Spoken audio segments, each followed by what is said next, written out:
सास ने पढ़ी कक्षा 12वीं। पाखी एक मल्टीनेशनल कंपनी में काम करने के साथ सोशल एक्टिविस्ट भी होती है, जो ऑफिस खत्म होने के बाद शाम को घर आकर जरूरतमंद छोटे बच्चों को फ्री में पढ़ाती है। उसकी इस खूबी से बाकी लोगों के साथ सास भी बहुत खुश होती है। तुम सच में बहुत अच्छा काम कर रही हो बेटा, बस ध्यान रखना बच्चे आधे रास्ते में कहीं भटक ना जाए। भटकने से मेरा मतलब सिर्फ गलत काम करना नहीं है। कोई घर की जरूरत के लिए नौकरी करने लगे या किसी के घर वाले उसकी शादी करा दे, ये भी तो मंजिल से भटकना ही होता है ना। वाओ मम्मी, मुझे नहीं पता था कि आप पढ़ाई को लेकर इतनी पर्टिकुलर हो। पर फिक्र मत कीजिए, इनके साथ ऐसा कुछ नहीं होगा। बहू की बात पर मुस्कुराकर सास चली जाती है और पाखी बच्चों को पढ़ाने में बिजी हो जाती है। उसी रात पाखी और विराट साथ बैठकर बातें कर रहे होते हैं, जिसमें बहू सास की पढ़ाई को लेकर नजरिए का विराट के सामने जिक्र करती है। हाँ, मुझे सब पता है। ऐसे ही नहीं ये नालायक लड़का इतना पढ़ लिया। वो मम्मी ही तो है जिन्होंने बचपन से खाना खाया या नहीं से ज्यादा पढ़ाई की या नहीं पूछ पूछ कर मुझे इतना पढ़ने पर मजबूर कर दिया। वो हमेशा मुझे पढ़ाई और सेल्फ इंडिपेंडेंट होने की इम्पोर्टेंस याद दिलाती रही, और आज मेरी ये सरकारी नौकरी, इतनी अच्छी पोस्ट, उसी का तो नतीजा है। वाह, अगर मम्मी इतनी पढ़ी लिखी है तो कोई जॉब क्यों नहीं करती? और अगर जॉब नहीं करती तो मेरे साथ बच्चों को ही पढ़ा ले। तुम्हें किसने बोला कि मम्मी पढ़ी हुई हैं? उन्होंने तो अपनी 12th क्लास भी पूरी नहीं की। उससे पहले ही नाना जी ने मम्मी की शादी करा दी। शायद इसलिए पढ़ाई और अपने पैरों पर खड़े होने को लेकर उनकी सोच ऐसी है, क्योंकि वो खुद ये सब करना चाहती हो। पत्नी की बात सुन के विराट भी सोच में पड़ जाता है। दोनों मिलकर प्लान बनाते हैं और अगले दिन बच्चों को पढ़ाते हुए पाखी उनके पास एक कुर्सी एक्स्ट्रा लगा देती है। ये एक कुर्सी ज्यादा किसके लिए लगाई है बेटा? कोई नया बच्चा आने वाला है क्या?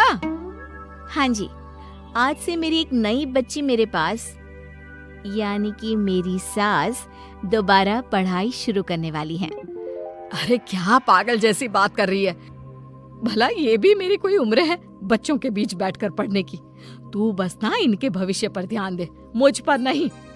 मम्मी, सीखने की कोई उम्र नहीं होती, बस इच्छा होती है, और मुझे पता है कि आपके अंदर वो इच्छा आज भी जिंदा है। अरे तू बस अपने काम और इन बच्चों पर ध्यान दे। यहाँ बस सबको बोलने से मतलब है, किसी को नहीं सोचना। अगर बात बाहर निकली तो समाज क्या सोचेगा और परिवार का कितना नाम बदनाम होगा। मम्मी, आपने पापा और इस परिवार के बारे में बहुत सोच लिया। सबकी खुशियों के लिए अपने सपने बहुत कुर्बान कर दिए। अब ये वक्त अपने पर ध्यान देने का है। और जिस समाज की आप बात कर रही हो ना, उसकी तो आदत है हर कामयाब होते इंसान पर पत्थर मारने की। बेटी को भी बहू का साथ देते देख सास गुस्से में अपना सर पकड़कर बड़बड़ाते हुए वहां से चली जाती है। ये स्टूडेंट थोड़ी जिद्दी है, पर इन्हें मैंने 12th क्लास पास नहीं कराई तो मैं भी अपनी सास की बहू नहीं। ये देखने में तो मजा ही आ जाएगा। इसी के साथ पति पत्नी मिलकर सास को पढ़ाने के मिशन पर लग जाते हैं, लेकिन सास उनकी हर कोशिश को नाकाम कर देती है। एक शाम विराट अपनी मम्मी के लिए 12th क्लास की बुक्स लेकर आता है, जिन्हें देखकर इस बार सास का गुस्सा उन दोनों पर मानो फूट ही पड़ता है। अरे तुम दोनों का दिमाग खराब हो गया है क्या, जो ये बेवजह की जिद पकड़े बैठ गए हो? मैंने एक बार बोल दिया ना, मुझे कोई पढ़ाई नहीं करनी। इसके बाद मेरी पढ़ाई को लेकर मुझे घर में कोई जिक्र नहीं चाहिए। पोता पोती पकड़ने की उम्र में किताबें पकड़ूंगी तो अच्छी लगूंगी क्या? अरे परिवार का मजाक बन जाएगा। मम्मी, पोते पोती आप पढ़ने के बाद भी तो खिला सकती हो। और रही मजाक बनाने वाले लोगों की बात, तो उनके पास खुद का कोई सपना होता नहीं, इसलिए दूसरों की उड़ान रोकने की कोशिश करते रहते हैं। बस एक बार माँ, आप कोशिश तो करो। अगर अच्छा नहीं लगा तो हम दोबारा कभी नहीं बोलेंगे। बेटी की बात सुनकर माँ सोच में पड़ जाती है और ये सोचती है कि थोड़े दिन पढ़ लेती हूँ और उसके बाद पढ़ने में अच्छा नहीं लग रहा ये बोलकर मना कर दूंगी। ऐसी प्लानिंग बनाकर वो पढ़ने के लिए तैयार हो जाती है। मौके का फायदा उठाकर तुरंत वे लोग सास का ओपन से 12th में एडमिशन करा देते हैं। मम्मी, आज से आपकी सारी जिम्मेदारी मेरी। अब तो आपका नाम टॉपर के लिस्ट में आने से कोई नहीं रोक सकता। ये मेरे सीधे बच्चे, इन्हें अंदाजा भी नहीं कि माँ का प्लान क्या है। पाखी सास को पढ़ाना शुरू करती है। दिन बीतते हैं जिसमें धीरे धीरे सास भी कंफर्टेबल होने लगती है, लेकिन फिर पाखी एक सब्जेक्ट पढ़ने के लिए ट्यूशन जाने का सजेशन देती है, जिस पर बहुत गुस्सा, ड्रामा करने और पाखी के लाख बार मनाने के बाद एक बार फिर सास तैयार हो जाती है। थैंक यू मम्मी, आपको नहीं पता कि आपका 12th क्लास पढ़ना हम दोनों के लिए कितना ज़रूरी है। अब ये सिर्फ आपका नहीं, हमारा सपना भी बन गया है। बहू की बात सुनकर सास अपने प्लान को लेकर सोच में पड़ जाती है।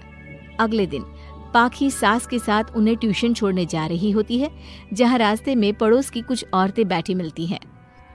अरे वाह विराट की मम्मी, तुम्हारा इस उम्र में पढ़ाई का कौन सा भूत जाग गया? बहू को बोलो कि पोता पोती दे दे और बच्चों के साथ खेलो। अरे क्या उनके बीच बैठकर अपनी खिल्ली उड़वाने चल पड़ी? आंटी जी, जब सरकार या भगवान ने सीखने की कोई उम्र नहीं रखी तो आपको क्या दिक्कत है? अरे देखो तो जरा, बहू की जुबान कैसे कैंची जैसी चल रही है।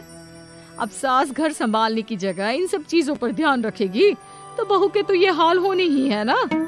देखा बहू, इसलिए बोलती थी, अरे खाली दिमाग वालों से बहस नहीं करनी चाहिए, क्योंकि वो जब भी मुंह खोलेंगे गू ही बोलेंगे। उदाहरण तो तुमने अभी देख लिया। वैसे बहन, मैं तो अपना सपना पूरा कर लूंगी, लेकिन क्या यहाँ बैठकर पंचायत करने के अलावा तुम लोगों का कोई दूसरा सपना भी है? सारी औरतें चुप हो जाती हैं और सास बहू चले जाते हैं।